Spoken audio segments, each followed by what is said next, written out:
ಆತ್ಮೀಯ H16 news ಅರ್ಥಾತ್ ಹೇ ಸೀತಾರಾಮಗೆ ಸ್ವಾಗತ. ನಾನು ನಿಮ್ಮವ MI ಅಥವಾ ಮಲ್ಲಪ್ಪ ಜೊತೆವರಾತ್ಮೇಲೆ. ಇವತ್ತು ಈಗ ನಿಮ್ಗೆ ಗೊತ್ತಿರುವಾಗ ಮಾತುಕತೆ ವಿಫಲ ಆಗ್ಯದ ಅನ್ನೋದು ಗೊತ್ತು. ಆದರೆ ಎಲ್ಲ ಇಲ್ಲಿವರೆಗಿನ ಡೆವಲಪ್ಮೆಂಟ್ ನೋಡಿದಾಗ ನಮ್ಮ ರಾಷ್ಟ್ರಪತಿ ಅಮೆರಿಕ ರಾಷ್ಟ್ರಪತಿ ಟ್ರಂಪ್ ಅವರು ಮಾನಸಿಕ ಸ್ಥಿಮಿತನ ಕಳ್ಕೊಂಡಿದ್ದಾರೆ. ಯಾಕಂದರೆ ಒಂದು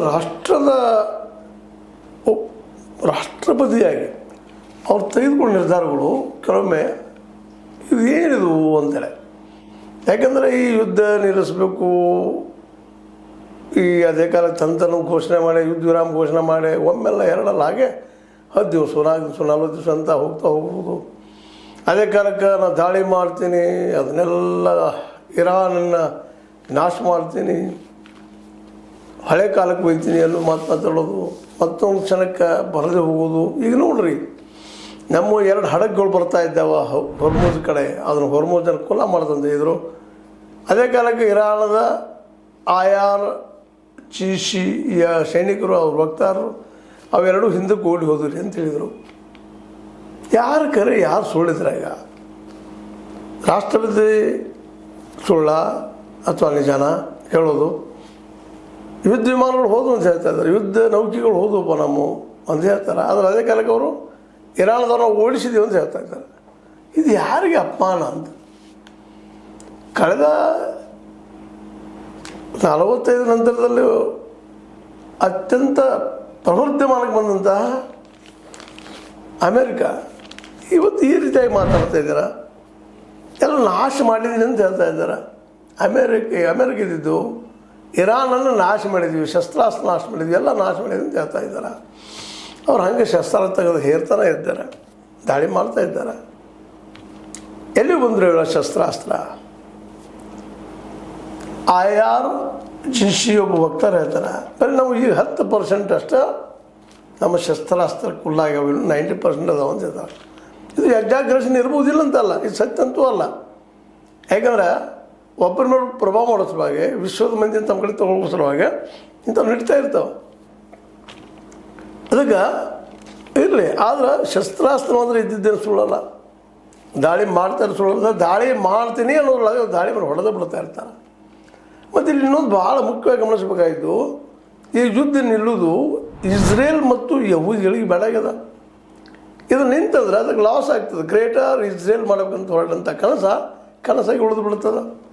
ಸುತ್ತಮುತ್ತ ಲೆಬನಾನ್ ಆಗಿರ್ಬೋದು, ಜಾರ್ಡನ್ ಆಗಿರ್ಬೋದು, ಗಾಜಾ ಪಟ್ಟಿ ಆಗಿರ್ಬೋದು, ಇವುಗಳನ್ನೆಲ್ಲನೂ ತನ್ನ ಸುಪ್ಪಲ್ಲಿ ತೆಗೆದುಕೊಂಡ ಗ್ರೇಟರ್ ಇಸ್ರೇಲ್ ಮಾಡ್ಬೇಕಂತ ಹೊರಟದ. ಅದರಲ್ಲಿ ಆಗೋ ಸಾಧ್ಯತೆ ಭಾಳ ಕಡಿಮೆ.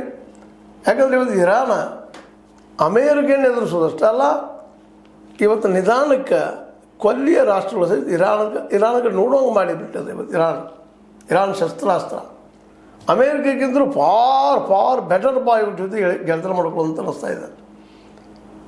ಫೆಬ್ರವರಿ 28 ಮೊದಲು ಏನಿತ್ತು ನಮ್ಮ ಟ್ರಂಪರ ಕಿಮ್ಮತ್ ನಾವು ನೋಡ್ಬೇಕಾಗಿರ್ತದೆ, ಇವತ್ತು ಉಳಿದಿಲ್ಲ. ಇವತ್ತು ನಿಧಾನಕ್ಕೆ ಯುರೋಪಿಯನ್ ದೇಶಗಳು, ನ್ಯಾಟೋ ಆಗಿರ್ಬೋದು, ಇನ್ನೂರು ದೇಶಗಳಾಗಿರ್ಬೋದು, ಇವತ್ತು ಇರಾನ್ ಜೊತೆಗೆ ಗೆಳತನ ಮಾಡ್ಕೊಳ್ಳಿಕ್ಕೆ ಮುಂದೆ ಬರ್ತಾ ಇದ್ದಾವೆ. ಅದೇ ಕಾಲಕ್ಕೆ ಇವತ್ತು ಇಡೀ ವಿಶ್ವದಲ್ಲೇ ಅಮೇರಿಕ ಏಕಾಂಗಿ ಆಗ್ತಾ ಇದೆ. ಜೋಡಿ ತೋರಿಸ್ಕೊಳ್ಳಿಕ್ಕೆ ಯಾರೂ ಬರ್ತಾ ಇಲ್ಲ. ಯಾಕಂದ್ರೆ ನಮ್ಮ ಶಕ್ತಿ, ತಮ್ಮ ಬುದ್ಧಿ, ತಮ್ಮ ಸ್ವಾರ್ಥ ತೋರಿಸಿಬಿಟ್ರು ಟ್ರಂಪು. ಎಣ್ಣೆ ಮೇಲಿನ ದುರಾಸೆಯಿಂದ ಇವ್ರದ್ದಂಥವ್ರು ಇವತ್ತು ದುರಾಸೆ ಅಷ್ಟೇ ಅಲ್ಲದು, ಅವರ ಏನಪ್ಪ ಖಜಾನೆ ಮೂಲನೇ ಇಲ್ಲಿ ಎಣ್ಣೆ, $1 ಮಾಡಿದ್ದ. ಅದರಿಂದ 1974-75 ಆದಂಥ ಅಗ್ರಿಮೆಂಟ್ಗಳ ನಂತರದಲ್ಲೇ ಹೆಚ್ಚಿಗೆ ಲಾಭ ಮಾಡ್ಕೊಂಡಿದ್ದಾರೆ ಅಮೇರಿಕ. ಇವತ್ತು ಅದನ್ನು ಬಿಟ್ಟುಕೊಳ್ಳೋ ಪ್ರಸಂಗ ತಂದ್ಕೊಂಡ್ಬಿಡಿತ್ತಂತ ನಾವು. ಫೆಬ್ರವರಿ 28 ಮೊದಲ ಇವರು ಉಸಾವ್ರಿಗೆ ಯಾರು ಬೇಡಪ್ಪ ಅಂತಿದ್ರು. ಇವತ್ತು ನೀವು ಬಾಬಾ ನಾವು ಯುದ್ಧಕ್ಕೆ ರೆಡಿ ಅಂತ ಕರಿತಾ ಇದ್ದಾರೆ. This is lot of difference in between of America and Iran. ಇವತ್ತು ಇರಾನ್ ಓಪನ್ ಆಗಿ ಕೇಳ್ಕೊಳ್ತದೆ, ನಾನು ಇರಾನದ ಯುರೇನಿಯಮ್ನ ತಯಾರು ಮಾಡವನ, ವೆಪನ್ಸ್ ತಯಾರು ಮಾಡವ, ನನಗೆ ವೆಪನ್ಸ್ ಮಾಡೋ ತಯಾರಿಲ್ಲ ಮನಸ್ಸು, ಅದನ್ನು ಹೇಳಿಕತ್ತಿಂದ ಮಾಡ್ತೀನಿ, ನಾನು ನಮ್ಮ ಸಿವಿಕ್ ಮ್ಯಾಟರ್ದಷ್ಟೇ ಮಾಡ್ತಾಯಿದ್ದೀನಿ, ಬಿಡೋದಿಲ್ಲ. ಹೊರ್ಮೋಜ್ ಗಿರಿಗೆ ಯಾರಿಗೂ ಕೊಡೋದಿಲ್ಲ. ಓಪನ್ ಆಗಿ ಒಂದು ಸಣ್ಣ ರಾಷ್ಟ್ರ ಇರಾನ್ ನಡೀಕತ್ತದೆ. ಇವತ್ತು ಏನು ಮಾಡಬೇಕು ಅನ್ನೋದು ಟ್ರಂಪ್ ತಿಳಿತಾ ಇಲ್ಲ. ಟ್ರಂಪ್ರಿಗೆ ಬೇಕಾಗಿದೆ, ಜಲ್ದಿ ಮುಗಿಸ್ಬೇಕಾಗಿದೆ ಇದು. ಆದ್ರೆ ಅಮೇರಿಕೆಯಲ್ಲಿ ಕಾರ್ಪೊರೇಟ್ರು ಅವರೆಲ್ಲರೂ ಯಹೂದ್ರು ಹೆಚ್ಚಿಗಿದ್ದಾರೆ, ಜಗದ ಶ್ರೀಮಂತರು ಅಲ್ಲಿದ್ದಾರೆ. ಅವರು ಇವ್ರನ್ನ ಆಟ ಆಡಿಸ್ತಾರೆ, ಪಾರ್ಟಿ ಫಂಡ್ ಕೊಡ್ತಾರೆ ಅವರು. ಈಗ ನಮ್ಮ ಮೋದಿಯವ್ರಿಗೆ ಇಲ್ಲಿ ಕಾರ್ಪೊರೇಟ್ಗಳು ಪಾರ್ಟಿ ಫಂಡ್ ಕೊಡ್ತಾರಲ್ಲ, ಹಂಗೆ ಇವತ್ತು ಬಿ ಜೆ ಪಿ ಯಾವ್ದು ಶ್ರೀಮಂತದನೋ ಹಂಗಲ್ವಿ ರಿಪಬ್ಲಿಕನ್ ಶ್ರೀಮಂತದ. ಅಲ್ಲಿ ಯಹೂದಿಗಳು ಕಾರ್ಪೊರೇಟ್ ಇದ್ದಾರೆ, ಬುದ್ಧಿವಂತರು, ಜಗದ ಬುದ್ಧಿವಂತರು. ಅವ್ರಿಗೆ ಯುದ್ಧ ಬೇಡಾಗ್ಯದ. ಯಾಕಂದ್ರೆ ಇದು ನಿಲ್ಲಿಸ್ಬೇಕಾಗಿದೆ, ಬೇಡಾಗ್ಯದ. ಯಾಕಂದ್ರೆ ಈ ಗ್ರೇಟರ್ ನಮ್ಮ ಇಸ್ರೇಲ್ ಮಾಡಿಕೊಂಡು ಇವ್ರನ್ನೆಲ್ಲ ದೂರ ಓಡಿಸ್ಬೇಕು ಅಂತ ಕೂತಿದ್ದಾರೆ. ಆದರೆ ಇರಾನ್ ಮಾತ್ರ ಇದಕ್ಕೆ ಯಾವುದಕ್ಕೂ ಸೊಪ್ಪು ಹಾಕ್ತಾ ಇಲ್ಲ, ಇದ್ಯಾವುದಕ್ಕೂ ಹಿಂದೆ ಬಿಡ್ತಾ ಇಲ್ಲ. ನಾನು ರೆಡಿದ್ದೀನಪ್ಪ ಅಂತ ಹೇಳ್ತಾ ಇದ್ದೆ. ಕಾರಣ ಇವತ್ತು ಅದು ಗೊತ್ತಾಗ್ಯದ ಇವ್ರ ಶಕ್ತಿ ಎಷ್ಟದಂತೆ. ಅದಕ್ಕಾಗಿ ಇವತ್ತು ಅಮೇರಿಕ ಹಿಂಸರಿದ್ರೆ ಅದು ದೊಡ್ಡ ಹೊಡೆದು ಯಾರಿಗಪ್ಪ ಅಂದ್ರೆ ಇಸ್ರೇಲ್ದವ್ರಿಗೆ. ಅದಕ್ಕೆ ಅವರು ಲೆಬ್ನಾನ್ ಮೇಲೆ ಇನ್ನೊಂದು ಮೇಲೆ ದಾಳಿ ಮಾಡ್ತಾ ಈ ಒಪ್ಪಂದ ನಡೆದು ಹಂಗೆ ಮಾಡಿದ್ದು ಈಗ ಇತಿಹಾಸ ಗೊತ್ತಿದ್ದು. ಇರಾನ್ಕ್ಕಾಗಲಿ ಇನ್ನುಳಿದ ಇರಾನ್ ಮಿತ್ರ ರಾಷ್ಟ್ರಗಳಿಗೆ ಈ ಇಸ್ರೇಲ್ ಮಾಡುವಂಥ ಕೆಲಸ, ಈ ಮಾತುಕತೆ ಮುರಿದು ಬೆಳೆಸೋದಕ್ಕನ ಅವರು ತಯಾರಿ ನಡೆಸಿದ್ರು. ಕೊನೆಗೂ ಅವರು ಯಶಸ್ವಿ ಆದರು.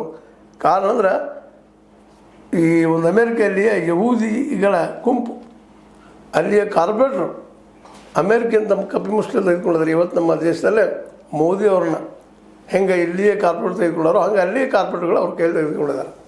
ಹೀಗಾಗಿ ಮೇಲ್ಮೇಲ್ದಲ್ಲಿನ ವಿಚಾರಗಳನ್ನು ಬದಲಿಸುವಂಥ ಟ್ರಂಪರ ಈ ಮಾನಸಿಕ ಅಸಮಾನತೆ ಕಾರಣೀಕರ್ತನ ಇಸ್ರೇಲಿನ ಯಹೂದಿಗಳಲ್ಲಿ ಅಮೇರಿಕ ರಾಜಕಾರಣದಲ್ಲಿ ಭಾಳಷ್ಟು ಹಸ್ತಕ್ಷೇಪ ಮಾಡ್ತಾ ಇರ್ತಾರೆ.